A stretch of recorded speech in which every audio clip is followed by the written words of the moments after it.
No algas kõik sellest, et hinges oli selline pakitsus, et et peab minema laulupeole. Ei ole võimalik, et eestlane ei lähe laulupeole, isegi kui ta on Eestist väljapool elav. Ja nõnda sai välja kuulutatud, et moodustame koori, Ühendkuningriigi eestlaste ühendkoori, kõik, kes tahavad laulupeole minna, panku ennast kirja, andku ennast märku ja vaatame, kuidas siis edasi toimetada.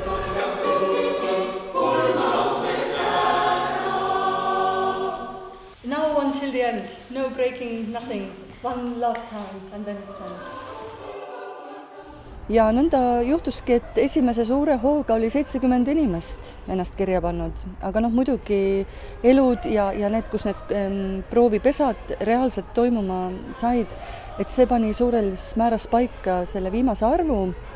Nii et praegu on meid nimekirjas 45, mis on erakordselt hea arv lauljaid, kellega tõesti annab ilusat muusikat teha.